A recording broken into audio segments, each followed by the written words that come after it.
தூத்துக்குடியில் சகோதரியை துன்புறுத்திய ஆத்திரத்தில் அவரது கணவரை கொலை செய்த வழக்கில் மைத்துனர் உட்பட 2 பேரை போலீசார் கைது செய்துள்ளனர். தூத்துக்குடி சக்தி விநாயகபுரத்தைச் சேர்ந்தவர் அந்தோணி சேசுராஜ். இவருக்கும் காசிராஜன் என்பவரது மகளை 4 ஆண்டுகளுக்கு முன்பு திருமணம் செய்துள்ளார்.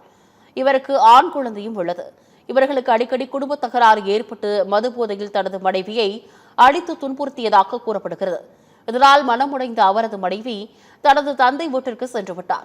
தனது சகோதரியை தொடர்ந்து துன்புறுத்தி வந்த அந்தோணி சேசுராஜ் மீது ஆத்திரமடைந்த அவரது அண்ணன் அருண்குமார் மற்றும் அவரது நண்பர்கள் தீர்த்து கட்ட திட்டமிட்டு கல்லறை தோட்டத்திற்கு அந்தோணி சேசுராஜை மது குடிக்க வருமாறு அழைத்து சென்றுள்ளனர். அங்கு அவர்கள் மது அருந்தியதாகவும் தெரிகிறது. அப்போது மீண்டும் வாக்குவாதம் ஏற்பட்டதால் அவர்கள் மறைத்து வைத்திருந்த அரிவாளால் அந்தோணி சேசுராஜை சரமாரியாக வெட்டி கொலை செய்துள்ளனர். இதுகுறித்து தகவல் அறிந்து சம்பவ இடத்திற்கு வந்த காவல்துறையினர் உடலை கைப்பற்றி மருத்துவமனைக்கு அனுப்பி வைத்தனர். இந்த கொலை தொடர்பாக அருண்குமார் மற்றும் அவரது நண்பரான இருவரையும் போலீசார் கைது செய்து மேலும் 1 போலீசார் தேடி வருகின்றனர்.